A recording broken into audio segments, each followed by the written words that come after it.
आदमी वक्त के हाथों मजबूर होकर अपने आप को बदलता है, लेकिन कभी कभी वो इतना बदल जाता है कि उसकी पहचान उससे छिन जाती है। नमस्कार, मैं senior inspector Rajesh Jadhav crime petrol Dastak के आज के इस भाग में आप सबका स्वागत करता हूँ। आज मैं आपको उस केस के बारे में बताने जा रहा हूँ जो पिछले साल मेरे पास आया था जब मैं मुंबई के चारकोप पुलिस स्टेशन में पोस्टेड था। इस केस में भी इस माया नगरी ने एक आदमी को इतना परेशान कर दिया कि सबसे पहले उसकी किस्मत, फिर उसके अपने और उसकी जान तक उससे छीन ली। क्या करते हो दादा?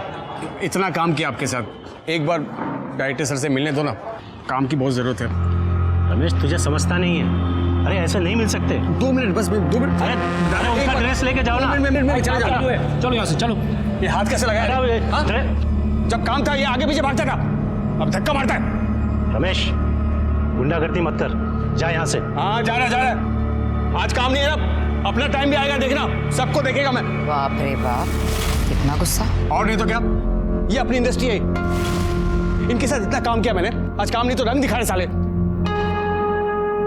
चाय पिएगा? ये ले। नाम क्या है तेरा? रमेश। तेरा? नाज। देख, ज्यादा टेंशन नहीं लेने का। इस इंडस्ट्री में कभी काम है तो कभी नहीं है। एक्टिंग मेरा पैशन है, सब कुछ छूट गया इसके चक्कर में। अपना नंबर दे, कहीं भी कुछ होएगा तो मैं तेरे को बताऊं। पक्का? ये कौन? एकदम हीरो लग रहे हो। हाँ, तुझे तो मैं हमेशा हीरो लगता हूँ। अरे देख, फोन आया। अनाज बोल। अच्छा सुन, तेरे को ना एक एड्रेस भेज रही हूँ, कल 3 बजे ऑडिशन पे पहुंच जाना और अच्छे से करना। हाँ थैंक्स नाज। हाँ सुन ना नाज, मैं बाद में फोन करता हूँ। हाँ चल भाई, ऑल द बेस्ट। ठीक है, ओके थैंक्स। खुशी तो देखो, नाज का फोन आते ही मुझे शैतान, क्या बोला तुम? हम लोग बाजार से इतने सारे कपड़े लाएंगे रानी के लिए, है ना? अरे बाप, भूख लगी, भूख। नहीं।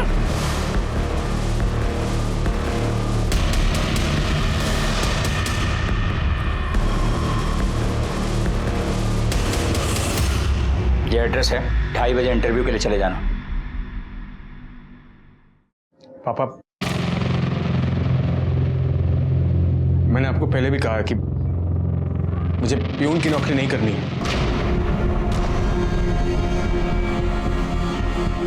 प्यून की नौकरी नहीं करनी है तो क्या करना है? मैं एक्टर बनना चाहता हूँ। एक्टिंग करेगा? मिल रही है तुझे एक्टिंग?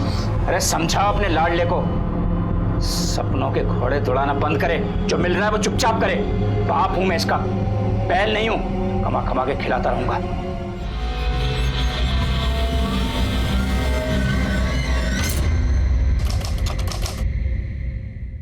संभल के।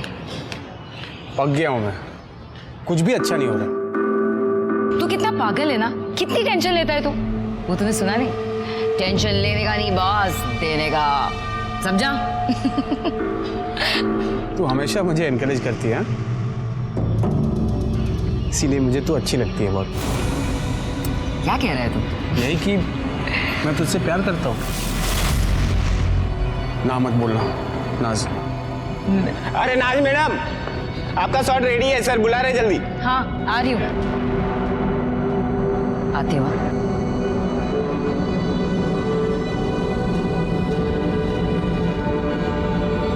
सुन, तूने आज तक इस सीरियल की शूटिंग सिर्फ बाहर से देखी है ना, आज अंदर से दिखाती हूँ। आजा। समझ में आ गया? हाँ रेडी करें? हाँ जी ओके, रोल एक्शन। हाय हाय, बड़ा चांद सा बेटा है हुआ है तुम्हें, मैं पूरा नेग लूंगी। हाँ कट कट। क्या हुआ? यार इसको बाहर निकालो। और वो सुंदर वाली आई नहीं अभी तक? आ गई सर, आ गई। अरे तुम यहाँ क्यों खड़ी हो, जाओ ना फ्लोर पर। जी सर, यही हूं मैं। अब सोच लो, अब भी प्यार करते हो?